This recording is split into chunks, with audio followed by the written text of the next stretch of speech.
Let's head to Brazil now. The BRICS Summit is underway in Rio de Janeiro with concerns of global south and calls for multipolar world. BRICS has managed to put a united front on several issues. The grouping also strongly condemned the Pahalgam terror attack, rejecting double standards in countering terrorism.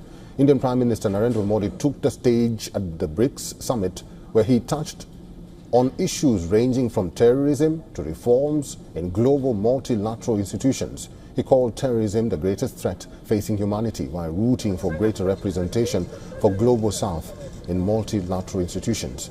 During the BRICS session on peace and security, the Prime Minister of India referred to the April 22nd Pahalgam terror attack as a cowardly strike on India's soul and a crime against all humanity. The Prime Minister urged and called for condemnation of terrorism, which must be a principle, not a matter of convenience. He again warned against double standards, stating that victims and supporters of terror cannot be treated equally or the same. The Prime Minister also held a bilateral meeting with his Malaysian counterpart Anwar Ibrahim on the sidelines of the summit. He also met Cuba's President Miguel Diaz-Canel. Both Cuba and Malaysia are taking part in the summit as partner countries. Prime Minister Modi also addressed the plenary session of the summit, calling out double standards towards global south. He urged for a multipolar world order with stronger representation from global south. Russian President Vladimir Putin addressed the plenary session via video link. Putin also echoed the same sentiment on global multilateral institutions. He said the liberal globalization model is becoming obsolete.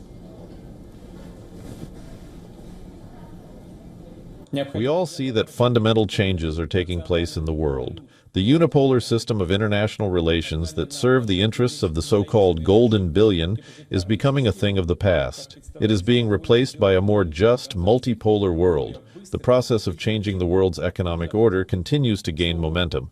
Everything indicates that the model of liberal globalization has become obsolete. BRICS issued a strong declaration after leaders met. It condemned deadly Pahalgam terror attack and Israel-US military strikes against Iran. They also called for an unconditional ceasefire in Gaza and expressed serious concerns over President Trump's new tariff policies.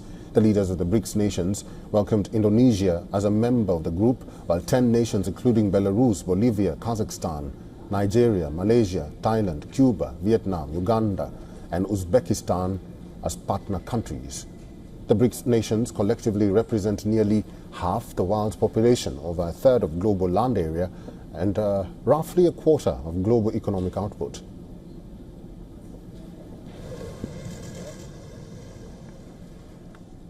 And for the latest on that, our assistant editor for Foreign Affairs, Sitan Sibol, has sent us this report.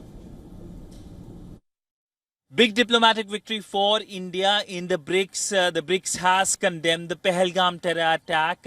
In matter of few weeks, we have seen for the second time a major grouping condemning the Pahalgam terror attack after the Quad grouping, after the foreign ministers meeting, and using the Indian terminology, that is the mention of the word cross-border terrorism. That's a term that India uses when it comes to Pakistan. India, of course, has been highlighting as to how Pakistan remains the epicenter of terrorism in the region and across the world as well. And the Indian Prime Minister is on a 5-nation tour, and bilaterally also we have seen leaders from Ghana to Argentina condemning the Pahalgam terror attack. But when it comes to the BRICS grouping, we know that the grouping also has backed India's aspiration to be part of the reformed UNSC.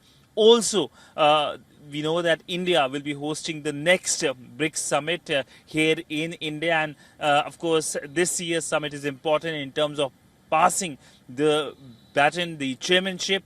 In the past also, India has hosted the BRICS summits. But this time around, the focus comes clearly on global south and increasingly fragile world. With video journalist Piyush Siddhant Subal for WION in New Delhi.